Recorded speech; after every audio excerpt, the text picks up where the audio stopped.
warahmatullahi wabarakatuh. Halo Sobat JO, ketemu lagi di JO Talks episode kedua. Kali ini bersama saya Dr. Gigi Nurul. Saya adalah Dr. Gigi di Puskesmas Silang Ombok. Saya ditemani Dr. Gigi Nadia. Halo Sobat JO, saya Dr. Gigi Nadia Hasna. Saya alumni dari Universitas Muhammadiyah Yogyakarta. Dan juga Dr. Gigi Vinka. Halo Sobat JO, saya Dr. Gigi Vinka, Dr. Gigi internship di Puskesmas Jurang Ombok, dan saya alumni dari Universitas Gadjah Mada. Oke, di kesempatan kali ini kita akan membahas tentang preventif dental karies atau pencegahan gigi berlubang. Nah, sebenarnya nih dok, gigi berlubang ini kan sudah sering banget ya dibahas di beberapa platform edukasi, baik di YouTube atau Instagram. Nah, kenapa nih harus kita angkat lagi topik ini di JO Talks ini? Betul sekali dok, untuk pembahasan terkait dengan gigi berlubang atau yang biasa disebut dengan karies gigi di kedokteran gigi, memang mungkin Sobat JO juga sudah banyak temui ya di platform edukasi seperti di YouTube dan juga Instagram. Nah, di Puskesmas Jurang Ombok sendiri itu sudah pernah buat juga ya dok ya, itu terkait dengan apa sih itu karies gigi dan bagaimana sih karies gigi tersebut terjadi. Nah, kenapa kita masih bahas terus ini soal karies gigi? Itu karena di Indonesia sendiri ternyata jumlah kasus karies gigi atau gigi berlubang itu masih banyak, masih tinggi sekali. Itu bisa kita lihat dari survei. Yang pertama itu dari Riskesdas di tahun 2013, itu ada 72,6% rakyat Indonesia yang memiliki gigi berlubang. Nah, di tahun selanjutnya, di survei Riskesdas 2018, itu ada sekitar 88,8% rakyat Indonesianya. Dan itu naiknya cukup tinggi ya, Sobat JO. Nah, sedangkan di survei yang terakhir, itu berdasarkan SKI tahun 2023, itu sekitar ada 82,8%. Mungkin memang ada sedikit penurunan ya dibandingkan tahun sebelumnya. Tetapi angka tersebut masih juga tinggi. Jadi masih sekitar 8 dari 10 orang di Indonesia itu ada karies gigi, dok. Wah, ternyata masih tinggi sekali ya dok jumlah kasus gigi berlubang yang ada di Indonesia ini ya. Tapi sebenarnya penting nggak sih gigi berlubang ini mendapat penanganan? Dan apakah berbahaya kalau itu tidak ditangani? Nah, jadi untuk karies gigi atau gigi berlubang sendiri itu sangat penting untuk ditangani ya, terutama tindakan pencegahannya dok. Nah, kenapa itu perlu? Karena yang pertama, jika kita melakukan tindakan pencegahan dari awal, untuk penanganan juga dari awal, itu akan menekan biaya yang akan kita keluarkan di akhir nanti. Nah, mungkin Sobat JO tahu ya, nanti kalau gigi tersebut tuh sudah meluas, gigi berlubangnya juga semakin juga banyak yang biaya yang perlu dikeluarkan, seperti itu dok. Wah, ternyata gigi berlubang yang dibiarkan lama tidak tertangani itu akan membutuhkan biaya perawatan yang semakin besar ya dok. Nah, kira-kira siapa nih yang paling rentan untuk terkena penyakit gigi berlubang ini dok? Untuk yang paling rentan terkena gigi berlubang atau karies gigi itu adalah anak prasekolah, yaitu anak usia 3-5 tahun. Itu kenapa? Karena anak-anak di usia ini akan lebih maunya sendiri mencoba hal-hal baru seperti makanan, minuman yang berbagai bentuk dan juga berbagai rasa yang mungkin saja akan berdampak buruk bagi kesehatan gigi dan mulutnya. Nah, selain itu anak-anak di usia 3-5 tahun memiliki faktor-faktor risiko karies gigi seperti frekuensi menyikat giginya, lalu diet pangan minumnya, kemudian juga dari jarak jauh pelayanan kesehatan gigi, kemudian juga dari orang tuanya, apakah orang tua tersebut memiliki pengetahuan lebih dan juga kesadaran untuk menjaga kesehatan gigi dan mulut anaknya. Nah, Sobat JO, jika karies gigi atau gigi berlubang itu tidak dirawat, terutama pada anak prasekolah, itu dapat menyebabkan yang pertama, sakit gigi. Kemudian dapat menyebabkan infeksi, sehingga menyebabkan gangguan pada pengunyahan atau saat anak tersebut makan.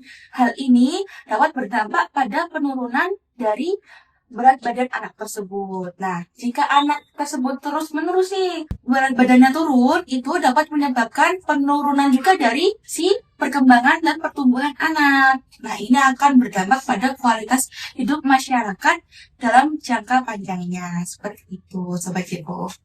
Oke, jadi selain memberikan dampak berupa pengeluaran yang lumayan besar ya dok untuk perawatannya kalau kerusakannya itu semakin parah, ternyata juga berpengaruh nih pada kualitas hidup seseorang gitu ya. Jadi sebenarnya gigi berlubang ini bisa dicegah atau enggak sih? Dan gimana cara pencegahan ini dok? Oh ya, untuk Sobat JO, tentu saja gigi berlubang ini bisa dicegah. Pada kesempatan ini, saya akan menjelaskan tindakan-tindakan yang dapat mencegah gigi berlubang. Yang pertama adalah screening. Screening itu adalah pengenalan ke dokter gigi. Jadi sebaiknya periksa rutin minimal 6 bulan sekali. Menurut Asosiasi American of Pediatric Dentistry, anak itu sebaiknya dikenalkan ke dokter gigi pada usia 1 tahun atau setelah gigi yang pertama muncul karena untuk mendeteksi adanya terjadi karies dini atau early childhood caries yang akan mempengaruhi tumbuh dan kembang anak. Menurut Persatuan Dokter Gigi Indonesia, pemeriksaan gigi rutin pada anak itu akan membantu mendeteksi kelainan gigi dan rahang sehingga akan mempengaruhi pertumbuhan anak secara keseluruhan. Selain itu, sebuah studi yang diterbitkan oleh International Dental Research itu menemukan bahwa intervensi pada usia dini itu dapat menurunkan biaya perawatan hingga 50%, teman-teman. Nah, selain itu tindakan yang kedua adalah imunisasi gigi. Mungkin Sobat JO masih asing ya dengan istilah imunisasi gigi. Jadi imunisasi gigi atau dalam bahasa kedokterannya adalah topical aplikasi fluor, yaitu adalah pemberian langsung fluor pada lapisan gigi yang akan memperkuat gigi dari serangan asam.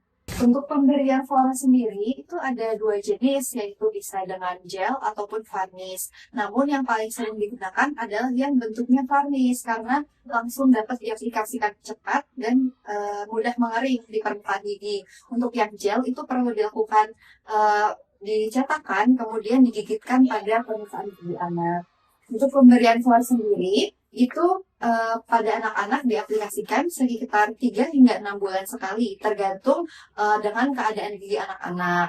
Pada anak-anak dengan resiko karies gigi yang rendah itu bisa dilakukan 6 bulan sekali. Namun perlu pemberian imunisasi gigi secara 3 bulan sekali jika anak tersebut memiliki resiko gigi berlubang yang tinggi. Misalkan anak tersebut mempunyai riwayat gigi berlubang sebelumnya, ataupun anak tersebut jika mengonsumsi sering makanan dan minuman yang manis, dan jika ada kondisi pada tubuhnya yang mempengaruhi keadaan gigi. Seperti itu. Yang ketiga adalah tambalan pelindung gigi atau dalam bahasa medisnya yaitu PIP dan Invisalign. Untuk tambalan ini biasanya diaplikasikan pada celah-celah di permukaan kunyah gigi geraham karena pada celah-celah ini itu makanan sulit dibersihkan dan sulit dijangkau oleh sikat gigi sehingga bakteri ini akan berkembang biak pada permukaan tersebut. Nah, untuk waktu pemberian tambalan pelindung gigi ini itu ada 2 tahap, yaitu pada usia 6 hingga 7 tahun. Itu waktu di mana gigi geraham yang pertamanya itu muncul. Kemudian pada usia 11 hingga 13 tahun pada gigi tetap yang geraham kedua. Seperti itu dok untuk tindakan pencegahan gigi berlubangnya. Ternyata banyak sekali ya yang bisa kita lakukan untuk mencegah gigi berlubang. Yang pertama tadi screening, pemeriksaan gigi sejak awal ya. Nah bunda-bunda, sahabat JO, ternyata anak sudah bisa mulai kita ajak ke dokter gigi sejak usia berapa tadi dokter Kinta? 1 tahun ya? Iya, sejak 1 tahun atau sejak gigi yang pertama itu sudah tumbuh. Lalu yang kedua ternyata ada tindakan imunisasi gigi atau dalam istilah kedokterannya adalah topical aplikasi fluor. Lalu yang ketiga ada fissure sealant atau tambalan pelindung gigi. Lengkap banget ya infonya. Dari diskusi kita hari ini mungkin ada closing statementnya dok. Nah, jadi untuk Sobat JO semua, untuk pencegahan dari gigi karies atau gigi berlubang sendiri tuh yang utama adalah 1. Untuk menyikat giginya ya, Sobat JO. Jadi sikat giginya itu harus 2 kali sehari, pagi setelah sarapan dan malam sebelum tidur. Kemudian untuk waktunya minimal 2 menit menggunakan pasta gigi yang berfluoride seperti itu. Nah, untuk cara sikat gigi yang baik dan benar itu Sobat JO sudah bisa simak bersama di video buatan Puskesmas Jurakongo di sini. Jadi terima kasih ya Dokter Nadia dan Dokter Vinka untuk sharing-sharingnya hari ini. Semoga ilmu yang disampaikan tadi bisa bermanfaat untuk masyarakat dan meningkatkan kesadaran masyarakat untuk menjaga kesehatan giginya. Oke, kita tutup podcast kita hari ini dengan sebuah pantun ya. Oke. Ubur-ubur ikan lele. Ayo periksa gigi, Le.